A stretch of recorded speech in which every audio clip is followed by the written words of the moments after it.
Je déclare reprise l'audience de la Chambre.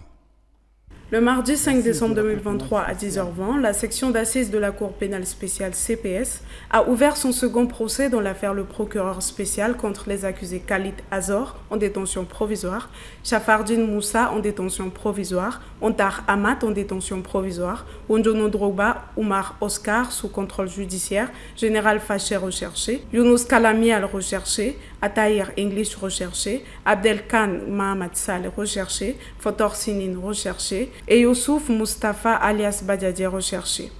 Après l'ouverture de l'audience par le juge président Aimé Pascal Delimot, ce dernier a procédé à l'appel des noms des accusés et leurs avocats respectifs. Afin de permettre à la Cour d'être éclairée sur l'origine de la crise en République centrafricaine, M. Bernard Simiti, ancien ministre de l'Éducation et historien, a livré son témoignage en tant que témoin contextuel le 16 janvier 2024. Nous voudrions tout d'abord éprouver toute notre gratitude en nous donnant la parole en tant que témoin contextuel pour dresser le cadre historique et politique des conflits militaro-politiques en République centrafricaine. Le mercredi 17, le jeudi 18 et le lundi 22 janvier 2024 à 10h, l'audience a été reprise sur le dossier de personnalité des accusés. L'accusé Khalid Azor a été invité à la barre afin de répondre aux questions de la Cour. En répondant, il a expliqué comment il travaille comme pisteur dans le parc de Manouvo et comment le choix s'est porté sur lui pour rejoindre l'armée centrafricaine. Le jeudi 18 a été au tour de l'accusé Chafardine Moussa de passer à la barre afin de répondre aux questions de la Cour à l'instar de son prédécesseur co-accusé. Répondant à l'interrogatoire de la section d'assises, l'accusé a fait état de ses origines et s'est appesanti sur sa formation militaire au Soudan comme soldat de deuxième classe sous le régime du président Michel Doutodia. Mais pendant cette formation militaire, le pays a connu un changement de régime, ce qui l'a contraint à ne pas rejoindre la capitale au profit de la ville de Birao, chef-lieu de la préfecture de Vakaga. Il a aussi reconnu que dans le cadre de la formation militaire, il a appris le maniement de différents types d'armes telles que AK-47, 12-7 et mortier.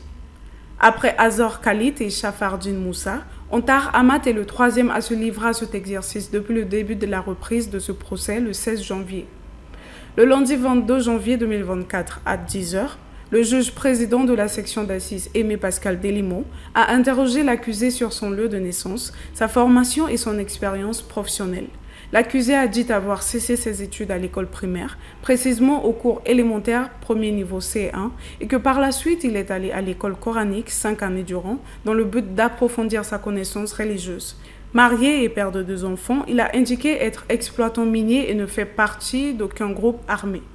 Répondant au président sur ses liens avec Azor Khalid, il a précisé que celui-ci est son oncle paternel. Au terme de cet interrogatoire, le parquet spécial et la partie civile ont été invités à poser une série de questions à l'accusé, afin de permettre une meilleure compréhension du profil de celui-ci. C'est à 11h06 que l'audience a été suspendue. Elle reprendra le jeudi 25 janvier 2024 avec l'audition d'Oumar Oscar Wonjono Drogba.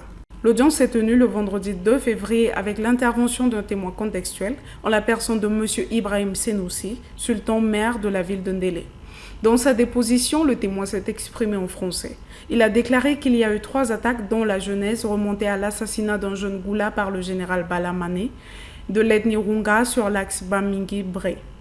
Ce témoin est venu corroborer les déclarations précédemment faites au stade préliminaire de l'enquête devant les juges d'instruction. Il a ensuite répondu aux séries de questions posées par les différentes parties au procès.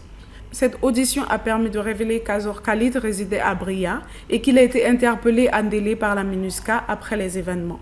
L'audience a été suspendue à 12h30 pour reprendre le lundi 5 février 2024 à huis clos par l'audition d'un témoin protégé.